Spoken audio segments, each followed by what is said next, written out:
مقام محشر کی ہولناکی کیا ہوں گی؟ ایک تو بھاگنے کی جگہ نہیں، دونوں قدم بس رکھے ہوئے، اس کی ہولناکی کیا ہوں گی؟ تو نبی اکرم صلی اللہ علیہ وسلم فرماتے، طبرانی کی روایت آپ نے فرمایا، حشر کی ہولناکی موت اور قبر کی سختیوں سے کئی گنا زیادہ ہے۔ مقام محشر میں جو کیفیت انسان کے ساتھ ہونے والی ہے وہ اتنی سخت کیفیت ہے کہ قبر کی تکلیف، موت کی تکلیف کچھ بھی نہیں ہے، نتھنگ کچھ بھی نہیں ہے، اتنا زیادہ خطرناک جگہ ہے۔ اندازہ لگائیے، بھاگنے کو جگہ نہیں، صرف 2 قدم جمے ہوئے ہے۔ تکلیف اور شدت ایسی جیسا موت اور قبر میں بھی جو نہیں ہوئی وہ تکلیف ہونے والی یہ وہ جگہ ہے۔ اسی طرح جو ہے آپ صلی اللہ علیہ وسلم فرماتے ہیں، حشر کی گرمی،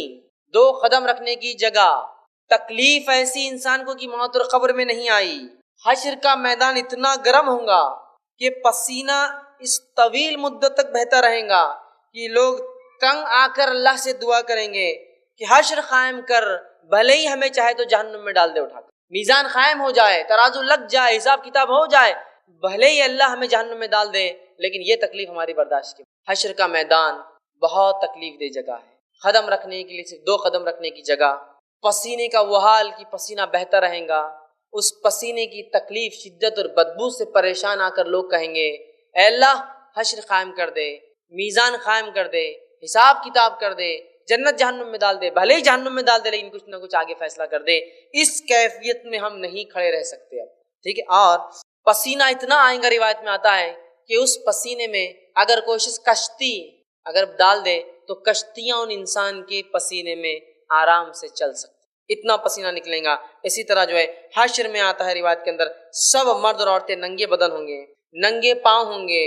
بغیر ختنہ کیے ہوئے ہوں گے، اور خوف اور دہشت کی وجہ سے جو ہے ان کو کوئی ہوش نہیں ہوگا۔ ایسا خوف، ایسی دہشت ہے وہ حشر کی کہ انہیں کوئی ہوش نہیں ہوگا۔ اسی طرح جو قرآن فرماتا ہے سورہ شورى سورہ نمبر 26 آیت نمبر 91 میں کہ کافر جو حشر کے میدان میں جو خوف اور غم ہوگا اس کا اتنا اضافہ ہو جائے گا کہ حشر کے میدان میں جو ہے جب جہنم لائی جائیں گی تو ان کے چہرے کالے پڑ جائیں گے، اور کافر کو تکلیف دینے کے لیے اللہ جہنم کو مقام محشر میں لائے گا، اور مقام محشر میں 70,000 فرشتے، مطلب 70,000 جب جہنم لائی جائیں گی تو 70,000 حصے ہوں گے عذابات کے، اور ہر ایک حصے کو 70,000 فرشتے کھینچ کر لائیں گے جہنم میں۔ ایک بہت بڑی حقیقت ہے، یاد رکھیں، ایک بہت بڑی فزیکل چیز ہے۔ بہت سے لوگ بولتے ہیں نہیں ڈرانے کے لیے رہتی، 70,000 فرشتوں کا پل کر کے کھینچ کر لانا کوئی مذاق کی بات نہیں ہے، اور ایک ایک حصے کو 70,000 فرشتے کھینچیں، 70,000 ضرب 70,000 490 کروڑ فرشتے صرف جہنم کو کھینچ کر لائیں، ٹھیک۔ اسی طرح جو ہے حشر کی ہولناکیوں کو دیکھ کر کفار اور فجار گناہ گاروں کے چہرے کالے سیاہ پڑ جائیں گے، سورہ یونس آیت میں 27 میں بات اللہ رب العزت نے فرمائی۔ اسی طرح جو ہے آپ سن فرماتے ہیں، حاکم کی روایت ہے، جس طرح سے تیر کمان میں لگ جاتا ہے اور لگنے کے بعد پریشان رہتا ہے کہ تو کھینچ کے اس پہ ٹینشن ہوتا ہے نا، کھینچ کے رکھتے ہیں، اور تیر پریشان ہوتا ہے،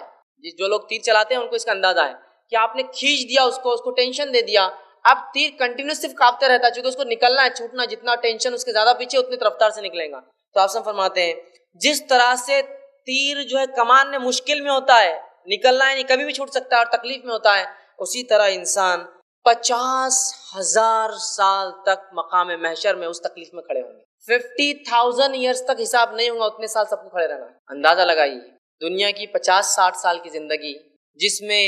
4-5 مہینے کی گرمی، جس میں کبھی کبھار ٹیمپریچر کا 40-45 تک چلا جانا، انسان کو کھانا پینا، اٹھنا بیٹھنا، صحت و تندرستی اور مشکل کر دیتا اور بیماریوں میں ڈال دیتا۔ 50,000 سال تک ایسی گرمی میں جس سے پسینے میں کشتیاں چلائی جا سکتی ہے، 50,000 ایئر تک وہ کیفیت کی 2 پیر رکھنے کی جگہ، اور کیفیت وہ جیسے تیر کی کیفیت کمان میں ہوتی، کب نکلیں گا، اس تکلیف کے اندر لوگ کھڑے ہوں گے۔ اسی طرح جو ہے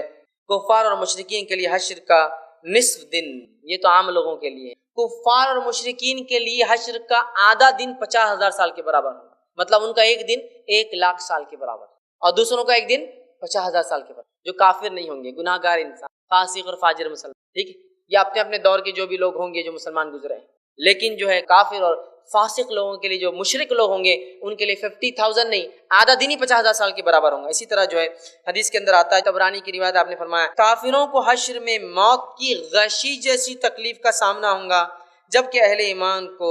جو ہے اسی طرح جو ہے کافروں کے جو ہے حشر میں جو ہے موت میں جو ہے غشی جو ہے جیسی تکلیف کا سامنا ہوگا، جبکہ اہل ایمان کو جو ہے ایسی تکلیف ہوں گی جو ہے جیسے کہ جو ہے زکام والی تکلیف، مطلب دوسرے لوگ ایسی تکلیف میں ہوں گے جیسی تکلیف کے اندر جو ہے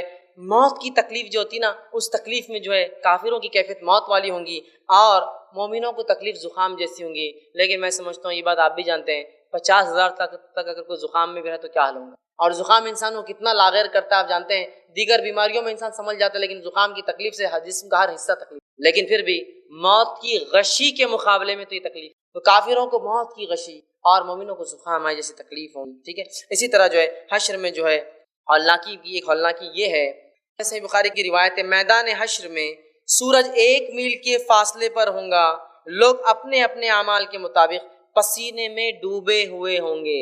سورج 1 میل کے فاصلے پر ہے، کیفیت تیر کی کمان میں جو تیر کی کیفیت ہے، جگہ صرف 2 قدم رکھنے کی ہے اور سورج صرف 1 میل 1.5 کلومیٹر کے فاصلے پر ہوگا۔ اسی وجہ سے اتنی شدید پسینہ انسان کے جسم سے جائے گا۔ اسی طرح جو ہے آپ صلی اللہ علیہ وسلم فرماتے اور کہتے ہیں، یہ جو ہے روایت جو ہے حاکم کی ہے، بعض لوگوں کا پسینہ ایڑیوں تک ہوگا، بعض لوگوں کا پسینہ پنڈلیوں تک ہوگا، بعض لوگوں کا پسینہ گھٹنے تک ہوگا، بعض لوگوں کا پسینہ جو ڈوبے ہوئے کمر تک ہوگا، بعض لوگوں کا پسینہ کاندھوں تک ہوگا، بعض لوگ اپنے پسینے کے اندر سوئم کر رہے ہوں گے، تیر رہے ہوں گے، اور بعض لوگوں کے پسینے کے تعلق سے آپ فرماتے ہیں اتنا پسینہ نکلیں گا کہ زمین میں 140 میٹر تک چلا جائے گا۔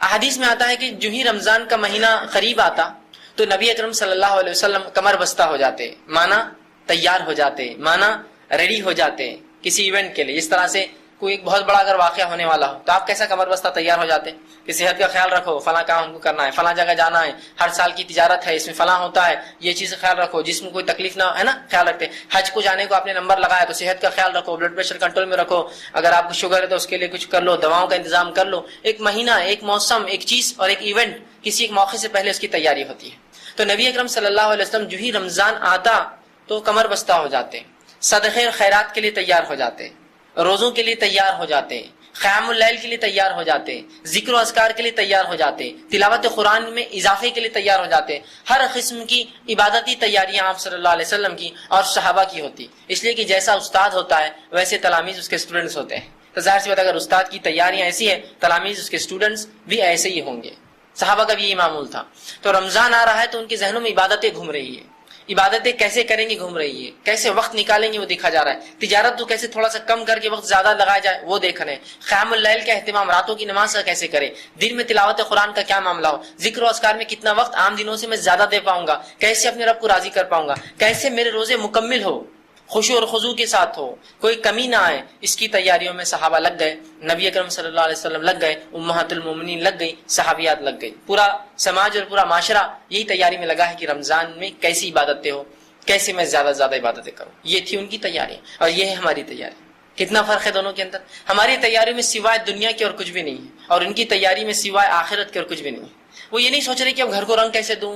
یہ جو چھت ڈالا ہوا چھت کیسے بدلوں، پانی ٹپکتا ہر سال، عموماً چھت کھجور کے پتوں کے ہوتے جس میں پانی بھی گر جاتا تھا بارش کے اندر۔ اسی طرح جو ہے مسجد کا کیسا حال احوال ہو، یہ بھی ہوتا ہے کہ لوگ 5-5 10 دن مسجدوں کی تیاری میں کر سکتے ہیں، پہلے کر لیجئے رمضان سے، رمضان نہیں ہے تیاریوں کا دن، گھر کو رنگ کر سکتے ہیں، رمضان سے پہلے کر لیجئے، رمضان ضروری نہیں، یہ تو عبادت کا موقع ہے نا۔ تو یہ ایک موسم آ رہا ہے ہم پر، ایک بہترین موقع ہمیں مل رہا ہے، ایک زبردست جو ہے ایک مہینہ آ رہا ہے، لیکن اس مہینے کی آمد پر سوائے دنیا کے ہمارے ذہنوں میں کچھ بھی نہیں آ رہا۔ یاد رکھیے، میں افسوس کے ساتھ کہہ رہا ہوں، میرے ذہن میں بھی اور آپ کے ذہن میں بھی، کوئی مستثنا نہیں ہے، اس کوئی ایکسیپشنل نہیں ہے، کوئی اس سے چھوٹ نہیں پا رہا ہے۔ ایسا کیوں ہوا؟ کیوں رمضان کی وہ حقیقت ہم نے نہیں جانی، وہ اہمیت نہیں جانی جو اس کی اصل تھی، اصل ہے،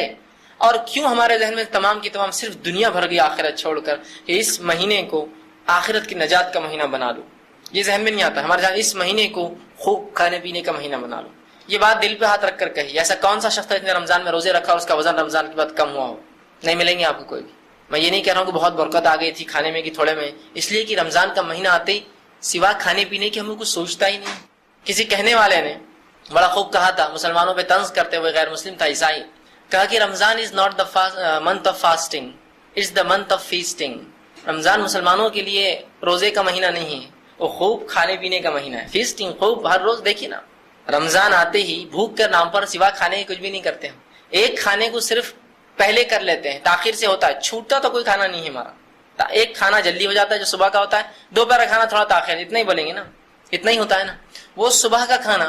جس کو سحر کہتے ہیں، وہ اتنا کھا لیتے کہ میں سمجھتا 2-4 دن آدمی آرام زندہ رہے گا بغیر کھائے کے بھی. اور وہ افطار جس کو ہم افطار کہتے ہیں، افطار کے نام پر پورا ایک بڑا کھانا ہوتا ہے، پھر اس کے 15 منٹ بعد پھر ایک کھانا ہوتا ہے، پھر اس کے بعد ایک نماز کے بعد پھر ایک کھانا ہوتا ہے. بازار سے آتے آتے اور گھر میں آباد کیا بچا فریج میں سب نکالو، اب وہ بھی کھا لیں گے. پھر شہر میں تیاری الگ ہے کھانے کی. تو فاسٹنگ کا ہوا، فیسٹنگ ہی ہوا.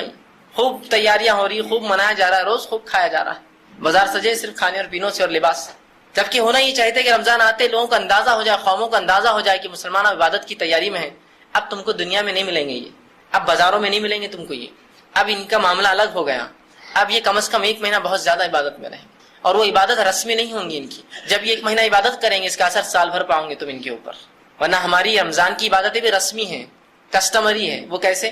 غیر مسلموں میں جو اٹھا بیٹھا ہو، جو غیر مسلموں سے تعلقات رکھتا ہو، وہ میرے سے اچھی گواہی دیں گا اس مسئلے کی کہ جو ہی رمضان کا مہینہ آتا ہے غیر مسلم تاجر، غیر مسلم لوگ ایک دوسرے سے مشورے کرتے، بات چیت کرتے، دیکھو کون کون سے مسلمانوں پہ ادھار رہ گیا ہو پیسہ، یہ مہینے میں لے لو، یہ دھوکہ نہیں دیتے اس مہینے میں. اگر رمضان بھر مسلمانوں کو مال سپلائی کرتا رہا تو وہ ایک دوسرے کو فون کر کے بولتے رمضان ختم ہونے سے پہلے دیکھ ان کا پوتر مہینہ ختم ہو رہا، اس سے پہلے لے لے، اس کے بعد سال بھر تیرے کو دھوکہ دینے والا ہے، تو ابھی لے لے اس سے جو لینا ہے. تو فوراً وہ بولتا بھائی یہ 3-4 تاریخ سے پہلے میرے کو ہونا پورا معاملہ. اس مانو عید آ جائیں گی نا تو مسلمان پھر دھوکے باز بن جائیں گے جیسا پہلے تھا، پھر جھوٹا بن جائیں گے جیسے پہلے تھا، پھر جو ہے دغا بازی کریں گے ایسے پہلے کر رہا تھا. تو گویا اس مہینے کو ہم رسمن مناتے ہیں، کسٹمری کہ بھائی جھوٹ مت بولو، نظروں کی حفاظت کرو، ہاں دین کو اختیار کر لو، تقوی اختیار کر لو. یہی ہوتا ہے نا، رسمی کرتے ہیں، اس میں کوئی دو رائے نہیں، الا ماشاءاللہ کچھ لوگوں کو چھوڑ کر ہوتا ہے نہیں. رمضان میں ایک مرتبہ ایک بازار سے میرا گزر ہوا اور چاند دکھ چکا تھا. تو ہوا یوں کہ 4-5 دکانیں تھی، ان کا زیادہ بزنس چلتا ہے اس رات جب چاند دکھ جاتا ہے. حجام تھے بیچارے، تو وہ کال کرتے رہتے ہو، کمپٹیشن رہتا ہے بھائی آ جاؤ ادھر ادھر، اٹریکشن دیتے نا. تو ایک حجام نے مجھے آواز دے دی کہ بھائی آ جائیے ادھر، چاند دکھ گیا اب. ٹھیک، اب میرے ہولیا دیکھ کر اس نے کہا چاند دکھ گیا. دوسرا اس کو بولنے لگا ارے یہ رمضان کے مسلمان نہیں ہیں. یہ تو رمضان میں اتنی بڑی داڑھی نہیں ہوتی نا آدمی کی، تھوڑی بڑھتی صرف رمضان. یہ رمضان کے لوگ نہیں ہیں. پھر وہ غیر مسلم تھا، سمجھا دیکھ ویسا نہیں رہتا، یہ جو بڑھ جاتی نا جس کی یہ پرماننٹ رہتے، ان کو نہیں بولنا کبھی بھی یہ چڑھ جاتے ایسا کرے. وہ جو چھوٹی رہتی نا وہ ٹیمپر رہتے اور وہ کیا کرتے رمضان کا بھر رکھتے اور پھر کاٹ لیتے. تو دیکھیے اس پہ کیسی چھاپ اس پہ پڑی ہوئی غیر مسلم پر کہ رمضان کا مہینہ ان کے لیے تقوی کا بات کا نہیں ہے. اب لیکن اس میں ایکسپشنل کیس ہم جیسے لوگ تھے تو اس نے کہا ان کو نہیں بلانا، یہ چڑھ جاتے ہیں لوگ، ان کو بلائے تو ٹھیک ہے، یہ رمضان ہی نہیں ہے. کیسی چھوی ہم دنیا کو پیش کر رہے ہیں، اندازہ لگائیے اپنے اقوال سے، اپنے اعمال سے، اپنے افعال سے، اپنی کارکردگی سے. دیکھیے نا کہ اگر غیر مسلم خواتین ہیں، ویسے مسلم خواتین بھی کوئی محفوظ نہیں خود ہمارے محلوں میں، لیکن غیر مسلم خواتین ہیں تو رمضان کا مہینہ بڑی اطمینان سے گزرتی کہ مسلمان اب چھیڑنے والا نہیں، کم از کم اس مہینے کے حد تک محفوظ ہے. لیکن یہ مہینہ گزر جائے گا تو اس کو پتا ہے وہ راستہ بدل لیتی ہے پھر اپنا. تو ایسا رسمی کیوں منایا اس رمضان کو ہم نے؟ وہ اثر کیوں نہیں رمضان دکھا ہماری زندگی میں جو اس کا مقصد تھا؟ اللہ رب العزت نے رمضان کا مقصد بیان کیا سورہ بقرہ سورہ نمبر 2 آیت نمبر 183 میں، جو کہ رمضان کے اندر روزے چونکہ رکھتے تو روزے کا مقصد بیان کر فرمایا یا ایھا الذین آمنوا کتب علیکم الصیام کما کتب علی الذین من قبلکم لعلکم تتقون. اے وہ لوگوں جو ایمان لائے ہو، روزے تم پر فرض کیے گئے جس طرح تم سے پہلے کی امتوں پر فرض کیے گئے تھے، تاکہ تم اللہ کا تقوی، اللہ کا ڈر، اللہ کا پاس و لحاظ اختیار کرو. کیا مقصد ہے روزوں کا رمضان کا؟ سن لیجئے. یا ایھا الذین آمنوا، اے وہ لوگوں جو ایمان لائے ہو. اللہ کافروں سے خطاب نہیں کر رہا ہے، اہل کتاب سے خطاب نہیں کر رہا ہے، مشرکین سے خطاب نہیں کر رہا ہے، ان لوگوں سے خطاب کر رہا ہے جنہوں نے دعویٰ کیا ایمان لانے کا، ختم. باقی کس سے خطاب نہیں اللہ کا. یا ایھا الذین آمنوا، اے وہ لوگوں جو ایمان لائے، کتب علیکم الصیام، تم پر روزے فرض کیے گئے، کما کتب علی الذین من قبلکم. اور یہ کوئی نئی بات نہیں ہے، ہم نے صرف تم پر روزے فرض نہیں کیے، تم سے پہلی امتیں بھی روزے رکھتی تھی، ان کو بھی ہم نے یہ عمل دیا تھا. کما کتب علی الذین من قبلکم، جیسے کہ تم سے پہلے کے لوگ روزے رکھتے تھے. لعلکم تتقون، اس کا مقصد یہ تھا کہ تم اللہ کا ڈر اختیار کرو، پاس و لحاظ اختیار کرو، تقوی اختیار کرو. تقوی روزے کا مقصد ہے، تقوی رمضان کا مقصد ہے، تقوی روزے کا پیغام ہے، تقوی رمضان کا پیغام ہے. یہ بڑی اصل چیز ہے، یاد رکھیے، یہ بہت اہم چیز ہے تقوی اللہ کا. اس کو سمجھنے کی کوشش کیجیے کہ تقوی کا کیا معنی ہے. بہت اہم چیز ہے، ہم اس کو بھول چکے ہیں. اگر کوئی شخص اتنا بھی کسی کہہ دے کہ اللہ کا ڈر اختیار کرو، یہ بہت بڑی بات ہے، یہ بہت بڑی بات ہے، یاد رکھیے. ایک بار ایک مرتبہ ایک بات ہوئی، ایک واقعہ ہوا کہ ایک شخص، ایک نوجوان نے خواہش کی ایک شخص سے کہ میں لوگوں سے کچھ خطاب کرنا چاہتا ہوں، لوگوں سے کچھ بیان کرنا چاہتا ہوں. انہوں نے اسے ایک موقع دیا کہ آؤ لوگوں سے بیان کرو، لیکن اس میں ہمت نہیں تھی، ڈر تھا، چونکہ لوگ ہر کسی میں وہ جو ہے وہ صلاحیت نہیں ہوتی کہ لوگوں کے سامنے کھڑے ہو کر وہ بات کر سکے. وہ نوجوان چڑھا اور صرف اتنا کہا یا ایھا الناس اتقوا اللہ، اے لوگوں اللہ سے ڈرو، اور اتر گیا. کہا بس میں اس سے زیادہ کچھ نہیں بول سکتا، مجھ میں ہمت نہیں. لیکن دیکھیے اس نے اپنے دل کی گہرائیوں سے ایک پیغام پہنچا دیا، اللہ سے ڈرو۔ اس سے بڑا پیغام کوئی نہیں کہ ایھا الناس اتقوا اللہ، لوگو اللہ سے ڈرو۔ اللہ رب العزت نے بار بار اس پیغام کو قرآن میں دہرایا، یا ایھا الذین آمنوا اتقوا اللہ، اے وہ لوگوں جو ایمان لو اللہ کا ڈر تقوی اختیار کرو، اور بار بار اس جملے کو دہرایا۔ تو اللہ کا تقوی سمجھیے، اس بات کی بڑی اہمیت ہے۔ آپ کہیں گے اتنا سا مقصد، عظیم مقصد ہے یہ۔ اللہ کا ڈر جب انسان میں آ جاتا ہے تو حرام اور حلال کی تمیز کرنے لگتا ہے، دین اور شریعت اور جو ہے دنیا کے اندر وہ فرق کرنے لگتا ہے، دنیا پہ آخرت کو ترجیح دینے لگتا ہے، حرام حلال کی تمیز کرتا ہے، دھوکے بازی، جھوٹ اور تمام وہ خصلت رذیلہ جس کو کہتے ہیں، بری خصلتیں، ان سے احتیاط کرتا ہے، اور وہ خصلتیں جن کو حسن خلق کہتے ہیں، اچھی اخلاق، اچھی باتیں، اچھی خصلتیں، اچھی عادتیں اپنے نفس میں پیدا کرتا ہے۔ اس کے ہر عمل سے چھلکتا ہے کہ اللہ کا ڈر رکھنے والا ہے، اور ہر بار آخرت اس کے ذہن میں ہوتی ہے کہ یہ کروں گا تو اس کا اثر آخرت پہ کیا ہوگا، یہ کروں گا تو اس کا آخرت پہ اثر کیا ہوگا۔ تو اللہ کا ڈر بڑی عظیم چیز ہے۔ اور یہ 1 مہینے کا پیریڈ، 29 دن یا 30 دن بولیے، شرعی اعتبار سے 1 مہینہ ہی ہوتا ہے۔ یہ 1 مہینے کا جو پیریڈ دیا گیا، یہ جو وقت ہے، یہ تقوی اختیار کرنے کا وقت ہے، یہ تقوی کو سیکھنے کا وقت ہے، یہ تقوی کو اپنی نفس میں ڈالنے کا وقت ہے، اور سارے سال پھر اس کا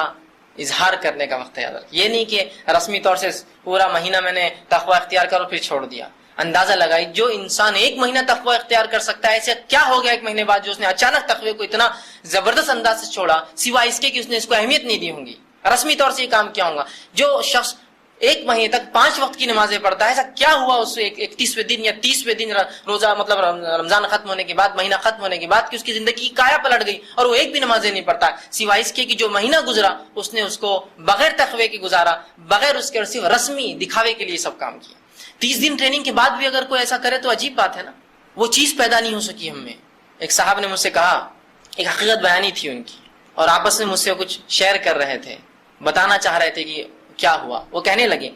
ہم نے لوگوں کو اپنی درسگاہ میں بہت تعلیم دی، اور جب ہم ان کو تعلیم دیتے ہیں اس درسگاہ کے اندر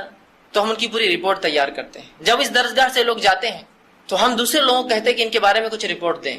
اور جو چیز ہمارے سامنے آئی وہ یہ ہے کہ جب تک لوگ ہمارے پاس موجود تھے وہ 5 وقت کی نماز پڑھتے تھے اور تمام ذکر و اذکار کرتے تھے، دینی معاملات کرتے تھے، لوگوں کی جو ہے خیر خواہی کرتے تھے۔ لیکن جو ہی وہ جس دن ہماری درسگاہ سے نکلے، جو رپورٹ آتی ہے وہ یہ ہے کہ پھر اگلی بار درسگاہ میں آ کے ہی جو ہے وہ نماز پڑھتے ہیں اور تمام کام کرتے ہیں۔ کہاں ہم وہ چیز نہیں پیدا کر سکے ان لوگوں کے اندر جو مطلوب تھا، اللہ کا ڈر، جو وہاں بھی ہو جب درسگاہ میں ہو اور وہاں بھی ہو جب وہاں سے نکل جائے، ہم وہ نہیں پیدا کر پا رہے ہیں۔ اس کے لیے کیا کیا جائے؟ اور واقع میں ایک جس کو کہیں گے ایک درد بھرا ان کا جو ہے یہ ایک دکھ تھا جو انہوں نے پیش کیا کہ ہم نہیں پیدا کر سک رہے وہ فطرت، وہ صفت لوگوں کے اندر، اس لیے کہ وہ تقوی غائب ہے ہماری زندگیوں سے۔ وہ جب نہیں ہوتا ہے تو رسمی ہوتی ہے چیزیں۔ تو جو تقوی ہم رمضان میں اختیار کرتے ہیں نا وہ رسمی ہے، اگر وہ حقیقی تھا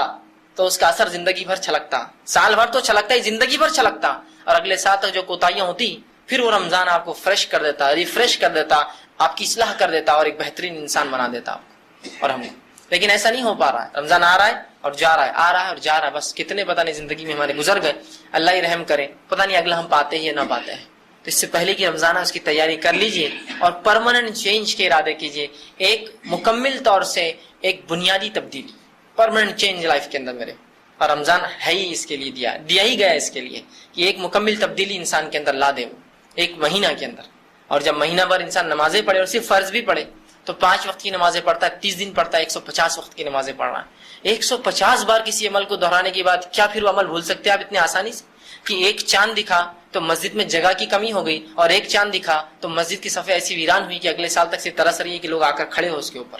ہے نہیں ہے حقیقت۔ تو گویا مسلمان نے رسمی منایا ہے اس رمضان کو کہ ایسی کوئی مسجد نہیں ہوتی شہر اور گاؤں میں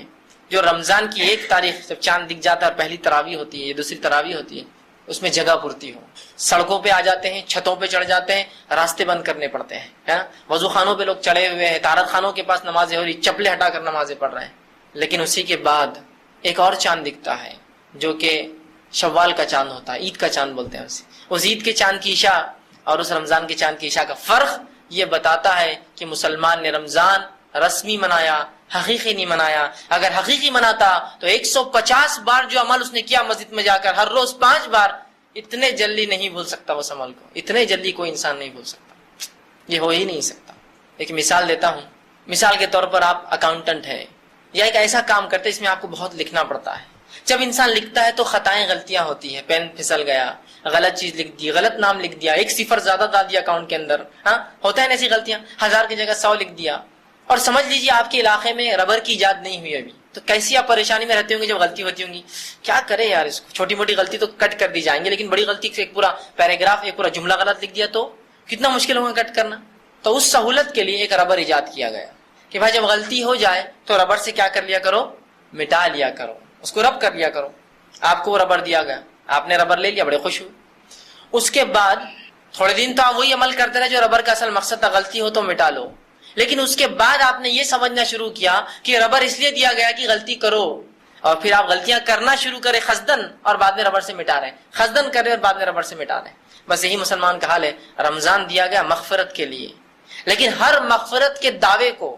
ہر مغفرت کے وعدے کو جو اللہ رب العزت نے اس امت کو کیا ہے، اس مغفرت کے وعدے کو امت مسلمہ نے گناہ کرنے کا لائسنس سمجھا ہے۔ حج کر لو تو ایسی مثال ہے اس شخص کی جو حج مبرور کرے، ایسا حج کرے جو قبول ہو جائے اللہ کو، اس کی مثال ایسی ہے جیسا اس کی ماں نے اس کو آج پیدا کیا ہے نا۔ اللہ کا وعدہ ہوا حج کرنے والے کے لیے، اس کی مغفرت ہے، اس کے گناہ اللہ نے معاف کر دیے۔ اس وعدے کو ہم نے کیا معنی میں لیا؟ اس کا معنی یہ ہے کہ حج کر کے آؤ اور گناہ کرو، پھر اگلا حج کر لینا، ہے نا۔ ہر اللہ کے وعدے کو، حج کے اور دعوے کو مغفرت کے، ہم نے یہ دعوت نامہ سمجھا گناہ کرنے کا۔ تو رمضان جب آیا تو رمضان کو ہم نے سمجھا اس مہینے میں ہم گناہ دھو سکتے ہیں، یقیناً دھو سکتے ہیں، لیکن ہم نے اس کو رسمی دھویا کہ رمضان کے مہینے میں گناہ دھو اور پھر رمضان کے بعد سے شروع کر دو، اگلا رمضان آئے گا پھر دھو، پھر رمضان کے بعد پھر شروع کر دو، اور اگلا رمضان آئے گا پھر دو، اور اس کے بعد پھر کر دو۔ اسی وجہ سے یہی حالات کو دیکھ کر شاید وہ مثال بنی کہ 100 چوبے کھا کر بلی چلی۔ آپ سمجھتے ہیں کیا بولا؟ مطلب بہت اپنے آپ کو گناہ میں ڈال دیا، ہزاروں لاکھوں کو لوٹ لیا، اور پارسا بننے کے لیے پھر ایک عبادت کر کے آ گئے، اور آنے کے بعد پھر وہی گناہ میں ملوث۔ تو ہر اللہ کے وعدے کو مغفرت کے ہم نے گناہ کا لائسنس سمجھا ہوا ہے۔ ارے اس کا مطلب تمہارے گناہ معاف ہو گئے، ماشاءاللہ حج کر کے آ گئے، پھر اب کرو نا نئے گناہ پھر،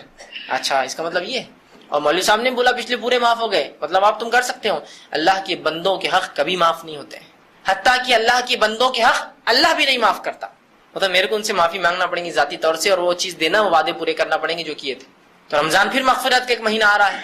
لیکن اس مغفرت کو پھر ہم نے سمجھا یہ گناہ کرنے کا لائسنس ہے، گناہ کرنے کے لیے وجہ ہے رمضان۔ اب رمضان گزار لیا، نمازیں پڑھ لی، روزہ رکھا، زکوٰۃ دی، حج کیا، اس کا مطلب یہ، عمرہ کیا، اس کا مطلب یہ کہ اب نئے گناہ کرنا ہے مجھے اگلے سال تک۔ تو رمضان ایک ایسا مہینہ اپنے لیے بنا لیجئے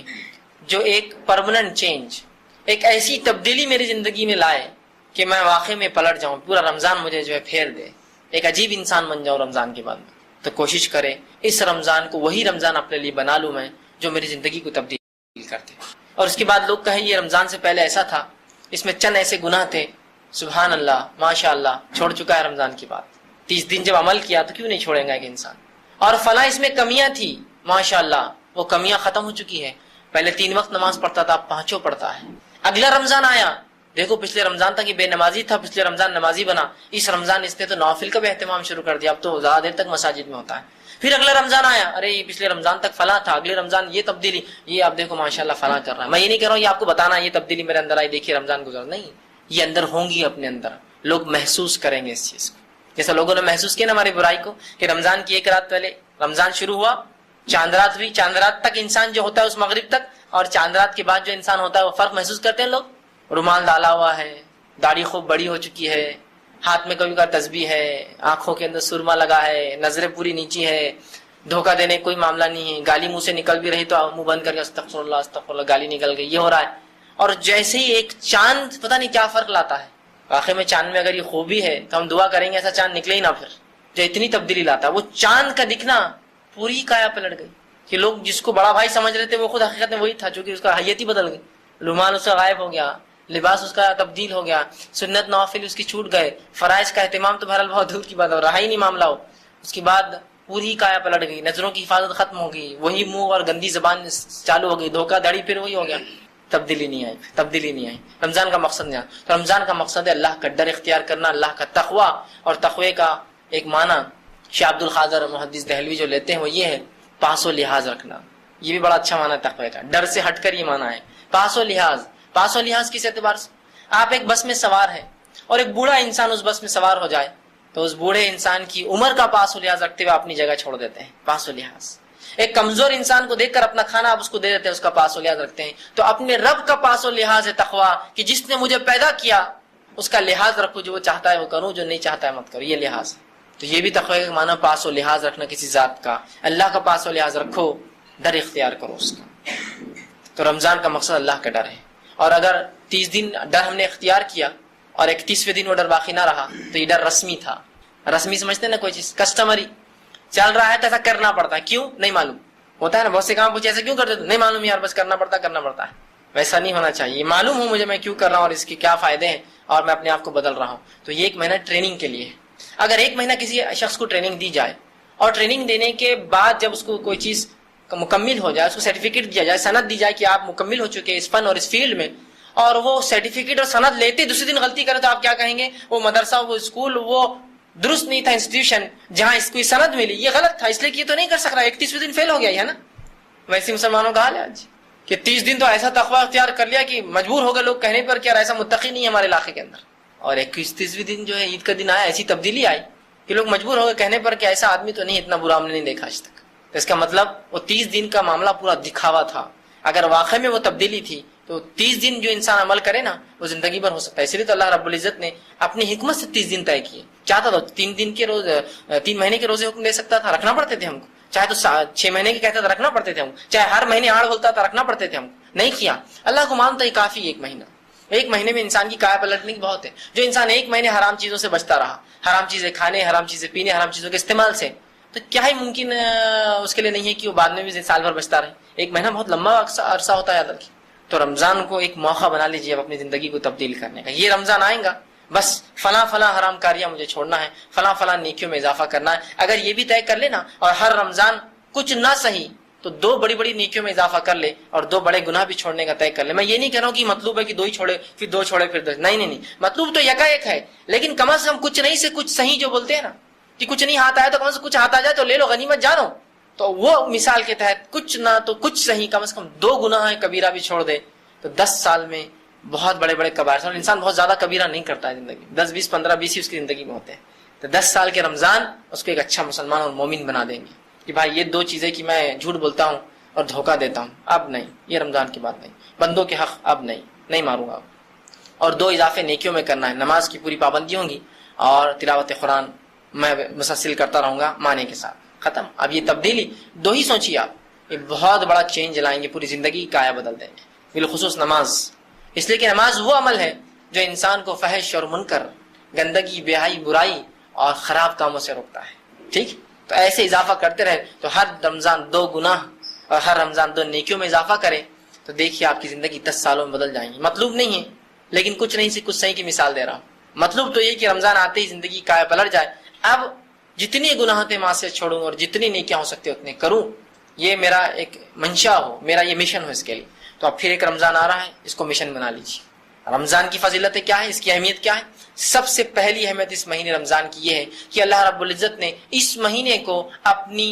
فرض عبادت روزے کے لیے انتخاب کیا۔ بس یہی سمجھنے کے لیے کافی ہے اس کی فضیلت کیا ہے کہ رمضان کے روزے فرض ہے نا۔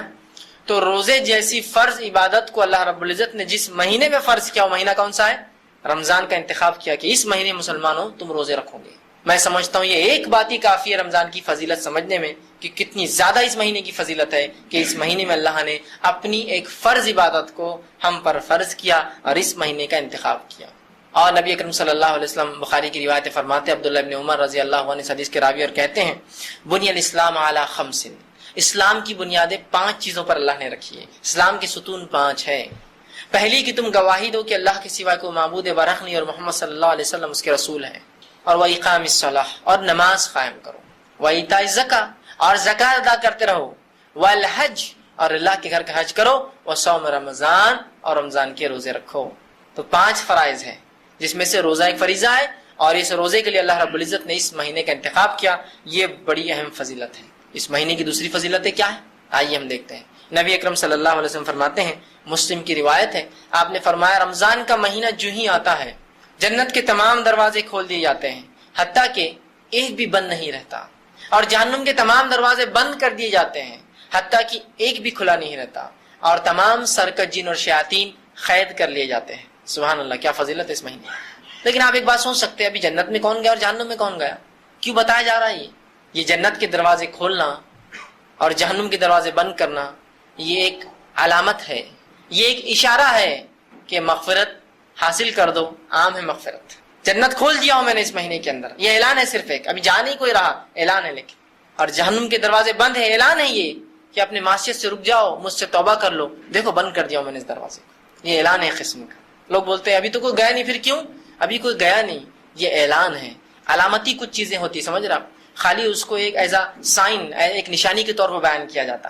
ہے نا، اور اس سے اندازہ ہو جاتا ہے نا آپ کو، ہے نا، اور اگر وہ چیز میرے ساتھ نہ بھی ہو تو اندازہ تو آپ کرتے ہیں نا۔ مثال دیتا ہوں، آپ کے علاقے کے نزدیک کوئی ڈیم ہے، سمجھ لیجیے ہمارے علاقے کے نزدیک ڈیم ہے، پیٹھن کا ڈیم ہے نا، اب کسی نے خبر دی کہ پیٹھن کے ڈیم کے 10 دروازے کھل گئے، تو ہماری کیفیت کیا ہوتی؟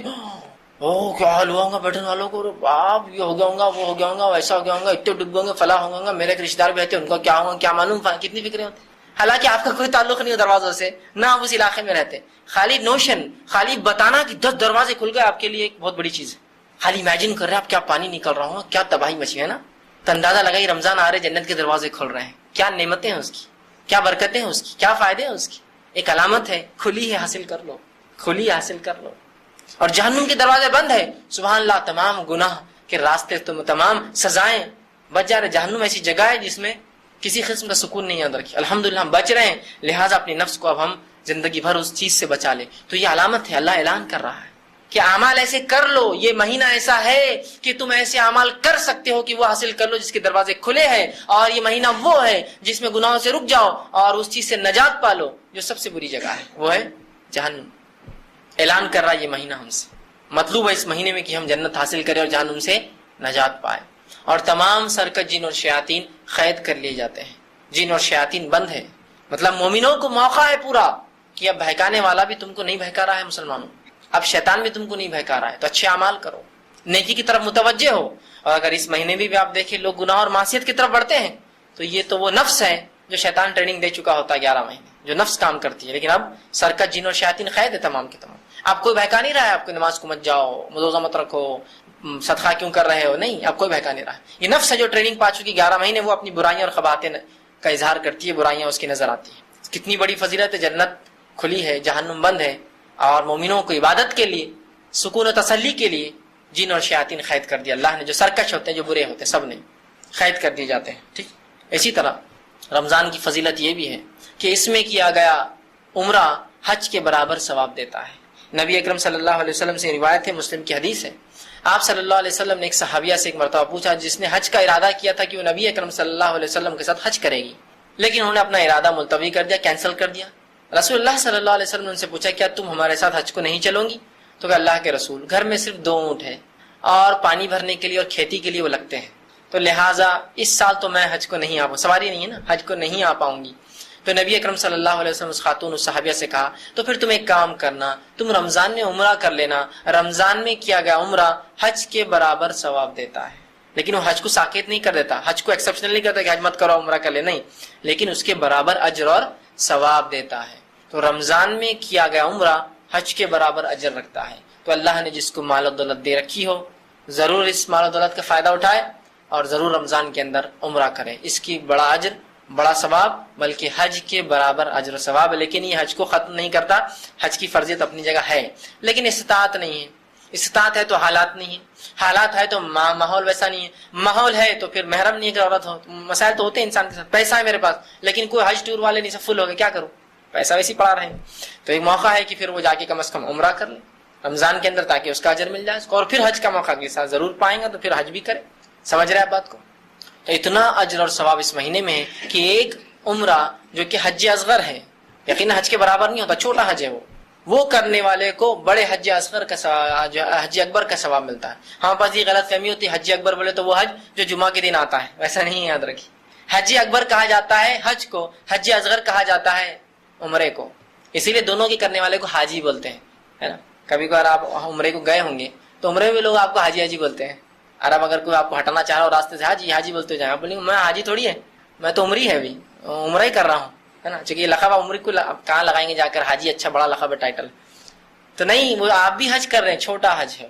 حج اصغر ہے، اور حج اکبر بولتے ہیں حج کو، تو یہ مت سمجھیے جمعے کو جو حج آتا ہے اس کا ثواب کچھ زیادہ ہے، وہی حج اکبر کا معنی حج اور حج اصغر کا معنی ہوتا ہے عمرہ، تو عمرے کا ثواب جو حج اصغر ہے اس کا ثواب حج اکبر کے برابر مل رہا ہے آپ کو، ٹھیک، تو کوشش کرے اس میں عمرہ کرے، اس سے اس مہینے کی فضیلت بھی پتہ چلے۔ اسی طرح ہر شخص چاہتا ہے کہ اپنے اعمال کے علاوہ بھی کچھ میں ایسا کروں اپنی زندگی میں کہ میری سفارش ہو قیامت کے روز، چاہتا ہے نا ہر شخص، چاہے نبی کی سفارش ہو، چاہے جو ہے صحابہ کی سفارش ہو، چاہے صالحین کی سفارش ہو، چاہے اللہ کے ولیوں کی سفارش ہو، چاہتا ہے نا ہر شخص سفارش ہو۔ آئیے جائز سفارش کیا ہے بتا رہا ہوں میں آپ کو، جو چیز واقعتاً سفارش کرنے والی، جس کے الفاظ آ رہے حدیث کے اندر، نبی اکرم صلی اللہ علیہ وسلم فرماتے ہیں، یہ مسند احمد الطبرانی کی روایت ہے، آپ فرماتے ہیں روز قیامت کے دن روزہ اور قرآن سفارش کریں گے، شفاعتی بننے والے ہیں۔ کون؟ روزہ اور قرآن۔ اب دیکھیے بتایا جا رہا ہے، جو بتایا جا رہا ہے وہ زیادہ افضل ہے بنسبت اس کی جس کو ہم سوچ رہے ہیں وہ کریں گے یا نہیں کریں گے، لیکن یہ تو ہے یہ کرنے والے ہیں۔ روزہ اور قرآن قیامت کے روز سفارش کریں گے، اور روزہ آ کر کہیں گے اے اللہ یہ شخص میری وجہ سے، میری خاطر کھانے پینے سے اور شہوت سے رکتا رہا۔ روزہ کیا ہوتا ہے؟ سورج نکلنے کے پہلے سے سورج ڈوبنے تک انسان کھانا نہ کھائے اور ہم بستری نہ کریں، یہی تو روزہ ہے۔ یہ دو چیزیں تو حرام ہو رہی ہے اس وقت، جبکہ عام حالت میں حلال ہے۔ یہ رکتا رہا ان دو اعمال سے صرف میری خاطر، لہٰذا میری سفارش اس کے حق میں قبول کر۔ نبی اکرم صلی اللہ علیہ وسلم فرماتے اس کی سفارش قبول ہوگی، اور قرآن آئیں گا اور کہیں گے اے اللہ یہ بندہ میرے لیے راتوں میں جاگتا رہا، مطلب خیام میں مجھے پڑھتا رہا، راتوں کی نمازوں میری تلاوت کی، میرے لیے یہ جاگتا رہا، لہٰذا میری سفارش اس کے حق میں قبول کر۔ رسول اللہ فرماتے اس کی بھی سفارش قبول کی جائیں گی، دونوں کی سفارشیں قبول کی جائیں گی۔ تو روزہ سفارشی ہے، تو اس کو خشوع اور خضوع کے ساتھ، پورے دل کے ساتھ اور بالکل اطمینان اور جیسا اس کا حق رکھیے کہ اس میں کوئی غلط بات نہ ہو، لرزشیں نہ ہو، گالی گلوچ نہ ہو، جھوٹ نہ کہے، غیبت نہ کرے، فحش کلامی نہ ہو، جھگڑا نہ ہو۔ اس کو پورے اپنے صحت کے ساتھ، جس کو کہیں صحت روزے کو کمزور نہ ہونے دیں، آپ رکھیے۔ ثواب کیا پائیں گے اس کا؟ سفارش اس کی، روز قیامت شفاعتی بنے گا، بلکہ آ کر اللہ رب العزت سے نبی اکرم صلی اللہ علیہ وسلم کی حدیث کے مطابق یہ جو ہے مجادلہ کریں گا، نہیں اس کو آپ بخشیے، یہ مجھے رکھتا تھا، یہ مجھے پڑھتا تھا۔ اندازہ لگائیں کتنے زبردست سفارشی ہے یہ، اور یہ ہمارے اعمال ہیں، ان کے لیے ہمیں کسی کا سہارے کی ضرورت نہیں ہے۔ پرسنل جو ہم کر سکتے سفارش کے لیے وہ عمل ہے یہ، دوسرے کریں گے نہیں کریں گے تو بات کی بات ہے، مسئلہ یہ کہ جو ہو سکتا ہے وہ تو کیجیے پہلے، ہم تو یہ کریں گے، سفارش کریں گا روزہ، اس کی فضیلت اندازہ لگا لیجیے۔ روزے کا اجر بے حساب ہے، روزے کا اجر بے حساب ہے، لیکن کنڈیشنل ہے، شرطیہ ہے۔ کب بے حساب ہے سن لیجیے۔ نبی اکرم صلی اللہ علیہ وسلم فرماتے ہیں، طویل روایت ہے، مسلم کی حدیث ہے، آپ نے فرمایا اور کہا، ابو ہریرہ رضی اللہ عنہ اس حدیث کے راوی، اور آپ فرماتے اور کہا اللہ کے رسول فرماتے ہیں، اللہ عز و جل فرماتا ہے، یہ حدیث قدسی ہے، اللہ کے رسول اللہ رب العزت سے روایت کر رہے ہیں، اللہ عز و جل تمہارا رب تم سے فرماتا ہے، اللہ عز و جل فرماتا ہے اور کہتا ہے ابن آدم کا ہر عمل اس کے لیے ہے سوائے روزے کے۔ آدم کی اولاد جو بھی عمل کرتی ہے، چاہے مرد ہو چاہے عورت ہو، ان کا تمام عمل ان کے اپنے ذات کے لیے سوائے روزے کے۔ فَإِنَّهُ لِي، اس لیے کہ روزہ میرے لیے ہے، وَأَنَا أَجْزِي بِهِ، اور اس کا اجر میں دوں گا۔ کیا فرمایا اللہ نے؟ ابن آدم کا ہر عمل اس کے لیے ہے سوائے روزے کے، روزہ میرے لیے ہے۔ اور واقعی میں روزہ خاص اللہ کے لیے ہوتا ہے نا۔ ایک چھوٹے سے بچے کو آپ دیکھیے جس نے روزہ رکھا ہو اور تھوڑی بہت سمجھ رکھتا ہو، اس کو اکیلے میں لیجیے اور اس کو رشوت دیجیے کہ یہ کھا لو، کوئی نہیں دیکھ رہا، کھاتا ہے کیا؟ کھاتا ہے بچہ؟ کہتا نہیں میں نہیں کھا سکتا، روزہ ہوں میں، ہے نا۔ تو اللہ کے لیے روزہ رکھا نا، چھپ کے کھا سکتا نا انسان؟ ایسے کتنے لوگ ہیں جو چھپ کر روزہ رکھتے اور کھاتے ہیں پیچھے؟ نہیں، کوئی بھی نہیں کرتا، کوئی بھی نہیں۔ میں سمجھتا بہت ہی بدترین آدمی جو ایسا کرتا ہوں، کوئی نہیں کرتا ہے، کوئی نہیں کرتا ہے نا۔ تو روزہ خالص اللہ کے لیے نا، یہ علامت ہے اس کی کہ بچے بھی نہیں کھاتے، اس حد تک جو ہے یہ وہ ہے۔ فَإِنَّهُ لِي، اس لیے کہ روزہ اللہ فرماتا میرے لیے ہے، وَأَنَا أَجْزِي بِهِ، اور اس کا اجر تو میں ہی دوں گا۔ آگے فرمایا روزہ آنکھ سے ڈھال ہے، روزہ رکھ کر اپنے آپ کو جہنم کی آنکھ سے بچا لو، روزہ آنکھ سے ڈھال ہے۔ تو جس روز تم روزہ رہو، اب رسول اللہ فرما رہے روزہ آنکھ سے ڈھال ہے کب؟ جس روز تم روزہ رہو تو فحش گوئی نہ کرے، تم میں سے کوئی اگر روزہ ہو تو فحش گوئی نہ کرے۔ فحش گوئی سمجھتے ہیں آپ؟ بری باتیں، گندی باتیں، اوچھی باتیں، غلیظ باتیں۔ تو تم میں سے جب کوئی شخص روزہ ہو فحش گوئی نہ کرے، بیہودہ باتیں نہ کرے، اوٹ پٹانگ باتیں نہ کرے، جس سے دلوں کو تکلیف ہوتی ہے، انسانوں کو تکلیف ہوتی ہے، لوگ چڑھتے ہیں، اوٹ پٹانگ بیہودہ باتیں نہ کرو۔ اور آگے فرمایا بیہودہ کلامی نہ کرو، اسی طرح گالی گلوچ نہ کرو، گالی مت دو۔ روزے کا فائدہ اٹھانا چاہتے ہو، اس کو جہنم سے ڈھال بنانا چاہتے ہو آنکھ سے، تو یہ کرنا پڑے گا تم کو۔ تو جو ہے اس میں جو ہے گالی گلوچ نہ کرے اور لڑائی جھگڑا نہ کرے، اور جب روزے دار سے کوئی لڑنے آئے تو صرف اشارے سے کہہ دے میں روزے سے ہوں، میں لڑ نہیں سکتا ہوں، یہ کام مجھ سے نہیں ہوگا۔ کنڈیشنل ہے روزے کا ثواب، یہ سب کرنا پڑے گا مجھے اور آپ کو۔ بد کلامی نہیں ہوں گی، گالی گلوچ نہیں ہوں گی، بری باتیں نہیں کریں گے، غلط کام نہیں کریں گے، بیہودہ باتیں نہیں ہوں گی، لڑائی جھگڑا نہیں ہوگا، اور کوئی آئے بھی تو بھائی میں نہیں کر سکتا ہوں، میں روزے سے ہوں، آپ کہہ دیں گے۔ آگے آپ صلی اللہ علیہ وسلم فرماتے ہیں اور کہتے ہیں، سنیے، اس ذات کی قسم جس کے ہاتھ میں محمد صلی اللہ علیہ وسلم کی جان ہے اور روزے دار کی منہ کی ہوا، اللہ رب العزت کو روز قیامت مشک سے زیادہ محبوب ہوں گی، حالانکہ اس میں بدبو آتی ہے نا، اس لیے کہ ہم بھوکے ہوتے ہیں، بھوکے ہونے سے کیا ہوتا ہے، ہوا سانس جب لیتے ہیں تو اس سے جسم میں بو ہو جاتی ہے، تو روزے دار کی منہ کی ہوا اللہ رب العزت کو روز قیامت مشک سے زیادہ محبوب ہوں گی، اس کو زیادہ پسند کیا، اس لیے کہ وہ بدبو جو اس کے منہ میں ہوئی وہ اللہ کے لیے بھوکا رہنے کی وجہ سے اس سے زیادہ محبوب ہوں گی، پسندیدہ ہوں گی۔ اور روزے دار کے لیے دو خوشیاں ہیں، ایک خوشی تو وہ تب پاتا ہے جب افطار کرتا ہے کہ روزہ ختم ہوا، اگر اللہ روزہ 5 دن 10 دن مہینے بھر کا رکھتا تو کیا کرتے ہیں، تو جب ملتا ہے اس کو فرحت ملتی ہے، خوشی ملتی ہے جب افطار کرتا ہے، اور دوسری خوشی جب ملیں گی جب اپنے رب سے جا کر ملیں گا، وہ دوسرا اجر دوسرا پارٹ اس کا بھی باقی ہے، جب اپنے رب سے ملیں گا، جب اسے دوسری عظیم خوشی ملے گی روزہ رکھنے کی تو وہ خوش ہوگا، بہت خوش ہوگا مومن۔ اب اندازہ لگائیے، آدمی کی حیثیت اور استطاعت کے مطابق اس سے امید کی جاتی ہے نا، مثال کے طور پر ایک غریب آدمی آپ سے کہے تم یہ کام کرو میں تمہیں کچھ دوں گا، کیا توقع رکھتے ہیں آپ اس سے؟ کچھ چھوٹی موٹی چیز بیچارے کی حیثیت کے اعتبار سے دیں گے۔ آپ کے محلے کے ایک مالدار انسان نے کہا میرا کچھ کام کرو کچھ دوں گا، تو آپ کی امیدیں بڑھ جاتی ہیں، کچھ نہ کچھ اپنی حیثیت کے حساب سے یار بڑا ہی دیں گا یہ، ہے نا۔ اورنگ آباد شہر کے سب سے مالدار انسان نے کہا میرا ایک کام کرو کچھ دوں گا، امیدیں اور بڑھ جاتی ہے، ارے بھائی اورنگ آباد کا مالدار آدمی ہے، کچھ نہ کچھ تو دیں گا، کروڑ پتی ہے، 1000 پتی ہے، پتہ نہیں کتنا پتی ہے، اتنے پیسے اس کے پاس، اب کچھ نہ کچھ تو دیں گے۔ دنیا کے سب سے مالدار انسان نے آپ سے کہا میرا ایک کام کرو کچھ دوں گا، او ہو خواہشات کتنی بڑھ جاتی، ایک کم از کم بڑی گاڑی تو دے دیں گا، کچھ نہ کچھ ایک بڑی خواہش ہوگی نا۔ اب اندازہ لگائیے، وہ رب العزت جو کائنات کا رب ہے، تمام دولت مند لوگوں سے اس کے پاس زیادہ دولت ہے، اس کے خزانے کبھی خالی نہیں ہوتے، اس حد تک کہ اللہ کے رسول صلی اللہ علیہ وسلم فرماتے ہیں اول جن سے آخر جن اور اول انس سے آخر انس، پہلے انسان سے آخر انسان، اگر تمام آ کر اللہ رب العزت اپنی خواہشات کو رکھ دے، یہ ہونا وہ ہونا وہ ہونا سب مل کر، تو بھی اللہ کے خزانے میں سے اتنی بھی کمی نہیں آئیں گی جتنا ایک مچھر کے پر کو پانی لگیں گے یا ڈبا کے، اتنی بھی کمی نہیں آئیں گی۔ مچھر کا پر دیکھیں نا کتنا چھوٹا سا ہوتا ہے، یہ ایک روایت میں اللہ کے خزانوں میں اتنی بھی کمی نہیں آئیں گی جتنا ایک سمندر کے اندر سوئی ڈبو کر نکالو تو اس کے نوک کے اوپر جتنا پانی آتا ہے اتنی بھی اللہ کے خزانے میں سے کمی نہیں آئیں گی۔ حالانکہ اول ان سے آخری جن، اول جن سے آخری جن اور اول ان سے آخری انس سب نے مانگ لیا جو مانگنا ہے، تب بھی رب کے خزانے میں سے اتنی بھی کمی نہیں آئی۔ جب وہ کہہ رہا ہے کہ میں اجر دوں گا تو کیا امید کرتے ہیں، کیا ایکسپیکٹیشنز لگی ہوئی ہے، کیا خواہشات لگی ہوئی ہے کہ سب سے مالدار انسان اگر دنیا کا کہے تو کیا خواہش ہے، تو اس رب سے کیا خواہش ہے، کم از کم کچھ نہیں، سب سے چھوٹی جنت تو مانگ ہی لوں گا، کچھ نہ کچھ اللہ کے پاس کیا ہے، اس کے لیے تو معمولی بات ہے یہ سب چیزیں، ہے نا۔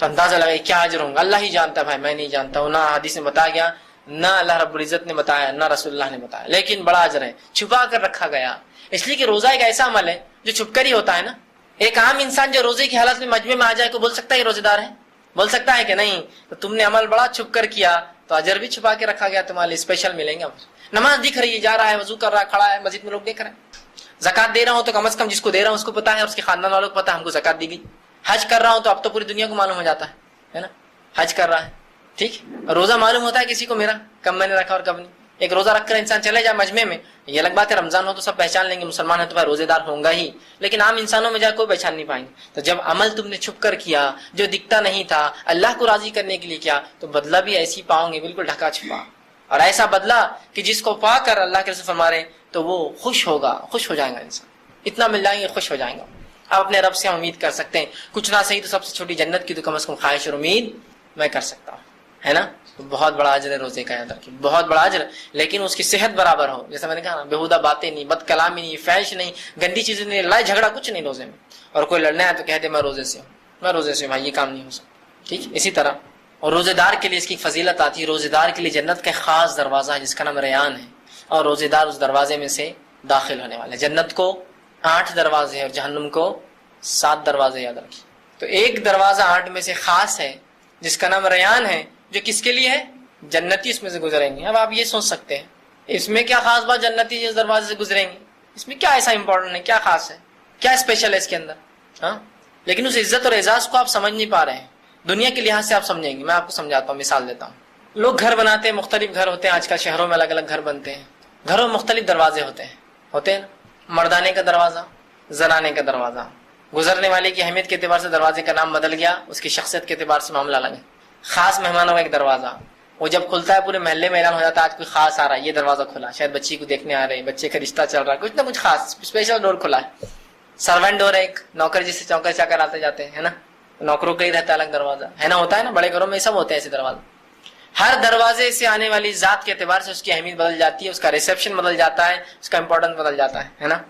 ہے نہیں ہے؟ سرونٹ ڈور سے کوئی آیا تو اس کی اہمیت نہیں ہوتی، بلکہ وہ تو کھلا ہی رہتا ہے ہمیشہ، آپ اور جاؤ۔ مردانہ ہے تو لوگ کھڑے ریسیپشن کے لیے، آئیے آئیے، مہمان ہے آپ کا۔ اسپیشل مہمان آئے تو پھر تو پورا خاندان کھڑا ہے ویلکم کے لیے، اسپیشل ڈور کھلتا ہے۔ تو اندازہ لگائیے اللہ کے پاس روزے داروں کی کیسی مہمان نوازی ہے، اسپیشل دروازہ ہے ان کے لیے ریان، اس میں سے صرف صائمون روزے رکھنے والے داخل ہونے والے۔ ایک دروازہ رکھنا علامت اور اعلان ہے، اللہ کے پاس بڑی اہمیت ہے روزے رکھنے والوں کی، معمولی مت سمجھیے روزوں کو۔ اللہ کا اتنی اہمیت ہے کہ دروازہ بنا رکھا ہے، اور ظاہر سی بات ہے جب روزے دار اس دروازے میں سے آئیں گے کیا عزت ہوں گی اور کیا بھگت ہوں گی، اس کا اندازہ لگا سکتے ہیں۔ دنیا کی چھوٹی موٹی دولت والے لوگ جو ہوتے ہیں، دنیا کی کتنی بھی دولت چھوٹی موٹی ہوتی ہے اللہ کے نزدیک اس کی نعمت کے بالمقابل اور جنت کے مقابل میں کچھ بھی نہیں، بلکہ جنت دنیا کی تمام مال و دولت جو کچھ کائنات میں ہے ایک جگہ جمع بھی کر لیا جائے تو روز قیامت جو آخرت میں اللہ نے جنت بنائی ہے تو اس کی ایک کمان خریدنے کے برابر بھی پیسہ نہیں ہوگا، اور ایسے کئی کمان ہے جنت کے اندر، پورا دنیا کا پیسہ ملا لیا جائے تو وہ کمان اتنی قیمتی ہے،